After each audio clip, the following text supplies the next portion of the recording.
News Bangladesh, সংবাদ দিনের শেষে। জাতীয় সংবাদ। অন্তর্বর্তী সরকারের উদ্দেশ্য এবং কার্যক্রম সফল করতে মাঠ প্রশাসনকে সক্রিয় ভূমিকা পালনের নির্দেশনা দিয়েছেন অন্তর্বর্তীকালীন সরকারের প্রধান উপদেষ্টা ড ইউনূস। আজ সকালে বিভাগীয় কমিশনার ও জেলা প্রশাসকদের সঙ্গে ভিডিও কনফারেন্সের মাধ্যমে মতবিনিময় অনুষ্ঠানে তিনি এই কথা বলেন।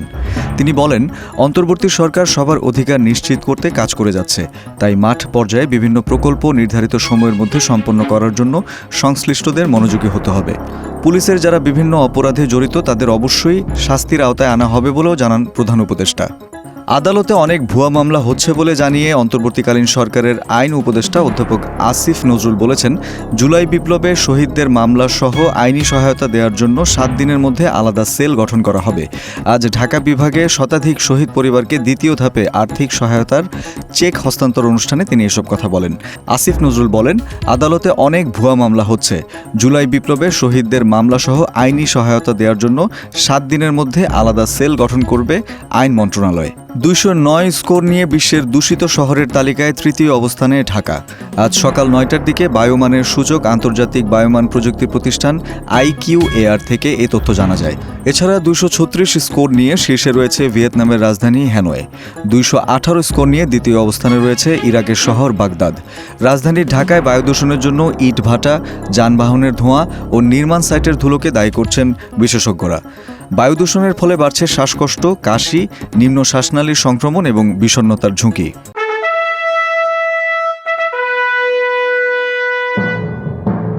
রাজনীতির সংবাদ। রাজধানীর গুলশান থানায় করা হত্যা মামলায় সাবেক তথ্যমন্ত্রী হাসানুল হক ইনুকে 4 দিনের রিমান্ড মঞ্জুর করেছেন আদালত। এদিকে নতুন মামলায় সাবেক প্রধানমন্ত্রীর বেসরকারি শিল্প ও বাণিজ্য বিষয়ক উপদেষ্টা সালমান এফ রহমান, উত্তর সিটি কর্পোরেশনের সাবেক মেয়র আতিকুল ইসলাম, মনোয়ার ইসলাম রবিন এবং শাহজাহান খান, জুনায়েদ আহমেদ পলক এবং ABM ফজলে করিম চৌধুরীকে গ্রেফতার দেখানো হয়েছে। আজ পুলিশের পক্ষ থেকে রিমান্ড ও গ্রেপ্তার দেখানোর আবেদন জানানো হয়। পরে উভয় পক্ষের শুনানি শেষে আদেশ দেন আদালত।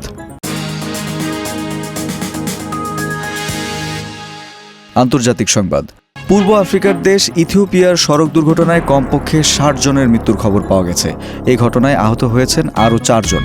তাদের হাসপাতালে ভর্তি করা হয়েছে।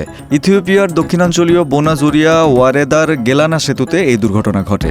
দেশটির দক্ষিণে তথা রাজধানীর আদ্দিস আবাবার থেকে সিদামা প্রদেশে প্রায় 300 কিলোমিটার দক্ষিণে অবস্থিত। আজ বার্তা সংস্থা রয়টার্সের এক প্রতিবেদন থেকে এ তথ্য জানা গেছে। তথ্য প্রযুক্তির সংবাদ। পুরো বিশ্বজুড়ে জনপ্রিয়তা পেয়েছে ডেটিং অ্যাপ। এসব অ্যাপের মাধ্যমে অনেকে নিজেদের জীবনসঙ্গীও খুঁজে পেয়েছেন।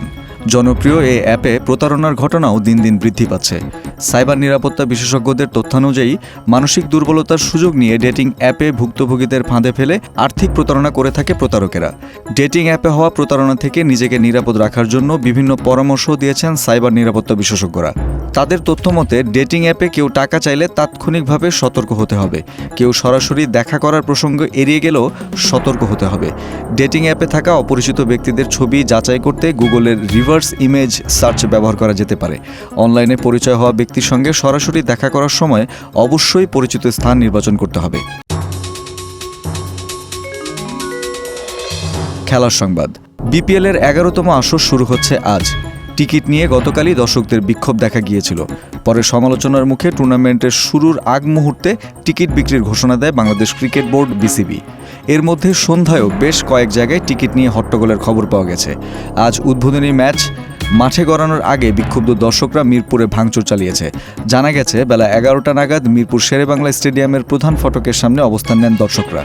বিসিবির পূর্ব নির্ধারিত পরিকল্পনা অনুসারে BPL এর উদ্বোধনী দিন অর্থাৎ আজ সকাল 10টা থেকে বিকাল 4টা পর্যন্ত সরাসরি টিকিট বিক্রি করার কথা ছিল। তবে মিরপুর শেরেবাংলা ক্রিকেট স্টেডিয়াম সংলগ্ন কোনো বুথে টিকিট বিক্রি হয়নি।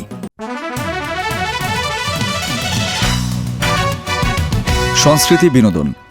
ঢালিউডের প্রখ্যাত চিত্রনায়িকা ও নৃত্যশিল্পী অঞ্জনা রহমান রাজধানীর একটি হাসপাতালে ভর্তি রয়েছেন। বিষয়টি নিশ্চিত করেছেন তার ছেলে নিশাত রহমান মনি। তিনি জানান, শারীরিক অবস্থা অপরিবর্তিত থাকায় বর্তমানে তার অবস্থা সংকটাপন্ন। বাংলাদেশের চলচ্চিত্রের পাশাপাশি আন্তর্জাতিক অঙ্গনেও বেশ সুপরিচিত মুখ ছিলেন চিত্রনায়িকা অঞ্জনা। নৃত্যশিল্পী থেকে নায়িকা হয়ে সর্বাধিক যৌথ প্রযোজনা এবং বিদেশি সিনেমায় অভিনয় করা একমাত্র দেশীয় চিত্রনায়িকাও তিনি। দস্যু বনহর দিয়ে শুরু। 1976 সালের এই সিনেমার পর টানা কাজ করেন। এ পর্যন্ত 3 শতাধিক সিনেমায় অভিনয় করেছেন তিনি। পরিণীতা ও গাংচিলে অভিনয়ের জন্য 2 বার জাতীয় চলচ্চিত্র পুরস্কারও পেয়েছেন তিনি।